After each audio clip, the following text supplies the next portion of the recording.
तो देश भर में मौसम लगातार बदल रहा है। मॉनसून पूरी तरीके से एक्टिव हो गया। दिल्ली एनसीआर में हल्की बूंदाबांदी के आसार है, तो वहीं यूपी, बिहार, राजस्थान, एमपी में रेड अलर्ट जारी किया गया है। आईएमडी ने बारिश का रेड अलर्ट जारी किया है। इसमें जम्मू कश्मीर, हिमाचल में भी बारिश का अलर्ट जारी किया गया है। उत्तराखंड के कई इलाकों में भारी बारिश की संभावना जताई गई है। तो देश में पूरी तरीके से मानसून जो है वो सक्रिय हो गया है। इसी के कारण कई राज्यों में भारी बारिश लगातार हो रही है, जिससे लोगों को काफी दिक्कतों का सामना करना पड़ रहा है। भारी बारिश की वजह से कई इलाकों में नदी नाले उफान पर है और लोगों को परेशानी हो रही है। भारत मौसम विज्ञान की ओर से 20 जुलाई के लिए कई राज्यों में भारी बारिश और बहुत भारी बारिश का पूर्वानुमान जारी किया गया है, जिसमें आम जनजीवन प्रभावित हो सकता है। आईएमडी ने कई इलाकों के लिए रेड और ऑरेंज अलर्ट जारी किया है, जिसमें बिहार, उत्तर प्रदेश, राजस्थान, हिमाचल प्रदेश, मध्य प्रदेश, उत्तराखंड, केरल, कर्नाटक और तमिलनाडु शामिल है। तो वहीं बात अगर राजधानी दिल्ली की करें तो दिल्ली में हल्की बूंदाबांदी हो सकती है, लेकिन दिल्ली में एक बार फिर से उमस और गर्मी का सितम देखने को मिल रहा है। बारिश यहां पर कम हो रही है, लेकिन मौसम विभाग ने अनुमान लगाया है कि इन दिनों हल्की बूंदाबांदी दिल्ली में भी हो सकती है। तो शहर शहर किस तरीके से आफत आई है, अभी आपको हम 6 तस्वीरों के जरिए दिखाएंगे, जिसमें अजमेर, राजस्थान के कई हिस्सों में जलभराव हो गया है। तो पाली, राजस्थान जो हम आपको दिखा रहे हैं, सड़कें जो हैं वो तालाब बन गई हैं। वाराणसी में गंगा का जो जलस्तर है वो बढ़ा हुआ है। तो वहीं प्रयागराज में जितने भी घाट है वो जलमग्न हो गए। बात अगर हैदराबाद की करें तो सड़कों पर जलभराव है और मंगलुरु में तेज बारिश से जनजीवन बिल्कुल अस्त व्यस्त है। ये 6 तस्वीरें हम आपको अलग अलग राज्यों के दिखा रहे हैं, जहां पर वाराणसी, जहां राजस्थान, वाराणसी, साथ ही हैदराबाद, ये तमाम जगहों पर देखिए बारिश का किस तरीके से।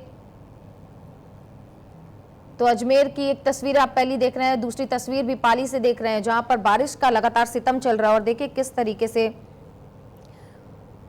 तीसरी तस्वीर में आप वाराणसी को देख रहे हैं, देखिए किस तरीके से घाट लगातार डूबे हुए हैं। और चौथी तस्वीर आप प्रयागराज की देख रहे हैं, घाट डूबे हुए हैं, नाव लगातार तैर रहे हैं। और 5वीं तस्वीर तेलंगाना की और 6ठी तस्वीर मंगलुरु की आप देख रहे हैं, जहां पर बारिश की वजह से जनजीवन बिल्कुल अस्त व्यस्त हो गया।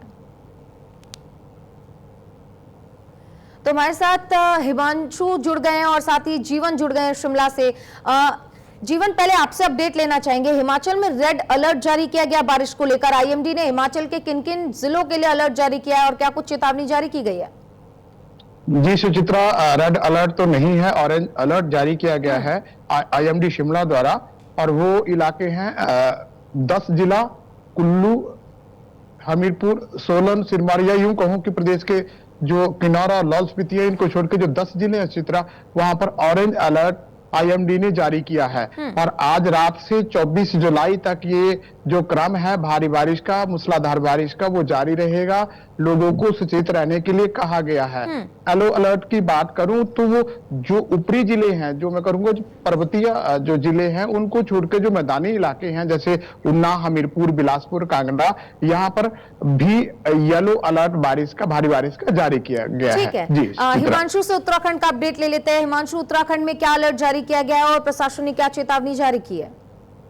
निश्चित रूप से सुचित्रा, उत्तराखंड के अगर मौसम की बात करें तो उत्तराखंड में जो 4 जिले हैं आज उनके लिए रेड अलर्ट जारी किया है, जिसमें चंपावत के साथ साथ ही कुमाऊं मंडल के एक और जिला शामिल है, उधम सिंह नगर। और इसके साथ ही उत्तराखंड के अगर माफ कीजिएगा, अगर गढ़वाल मंडल की बात करें तो गढ़वाल मंडल में 2 जिले हैं जहां पर रेड अलर्ट जारी किया है। इसके साथ ही साथ 4 जिले ऐसे भी हैं जहां पर ऑरेंज अलर्ट जारी किया है, यानी कि देहरादून, टिहरी की बात कर रहे हैं तो यहाँ पर ऑरेंज अलर्ट जारी किया गया है। इसके साथ ही प्रशासन की तरफ से साथ चेतावनी दी गई है कि भले ही आज रविवार है और अगर आप छुट्टी पर हैं, आराम कर रहे हैं, तो आज अलर्ट रहने का दिन आपके लिए है। तो कहीं ना कहीं ये माना जा सकता है कि जिस तरीके से देर शाम से ही उत्तराखंड के कई ऐसे जिले हैं, चाहे राजधानी देहरादून की बात करें, काले बादल मंडरा रहे हैं और सुबह से ही मौसम जो है चेंज देखने को मिल रहा है, और जिस कारण पहले से चेतावनी जारी कर दी गई थी। चाहे नदी नाले के नहरों के किनारे रहने वाले जो भी लोग हैं, उन्हें प्रशासन ने साफ तौर पर चेतावनी दी थी कि संयम बरतें और सावधानी जरूर बरतें, खासतौर पर क्योंकि इस वक्त जो पहाड़ में लगातार बारिश हो रही है, इस वजह से जो है नदियां उफान पर है, घाट गदेरे उफान पर है, जिस कारण जो है नदियों का जलस्तर कभी भी बढ़ सकता है। क्योंकि अगर हम श्रीनगर डैम की बात करें तो श्रीनगर डैम से भी लगातार जो है पानी छोड़े जाने की संभावना ज्यादा बढ़ गई है। टिहरी में टिहरी डैम से पानी छोड़े जाने की संभावना जरूर बढ़ गई है। क्योंकि देवप्रयाग के बाद जो है गंगा जी जब ऋषिकेश और हरिद्वार की ओर आती है, तो ऐसे में जो है निचले इलाकों में जो मैदानी इलाके हैं यहाँ के, वहां पर बाढ़ की संभावना भी बढ़ गई है। ठीक है, हिमांशु और जीवन, आप दोनों का बहुत बहुत धन्यवाद अपडेट्स के लिए। तो जाहिर सी बात है, आज भले संडे हो, आज दिन रविवार का हो, लेकिन आपको सावधान रहना है, क्योंकि हिमाचल हो या उत्तराखंड हो, बाकी के राज्यों में भी आईएमडी ने अलर्ट जारी किया है और आप भी अलर्ट मोड पर रहिए। अगर बहुत जरूरी काम ना हो तो घर से बाहर मत निकलिएगा।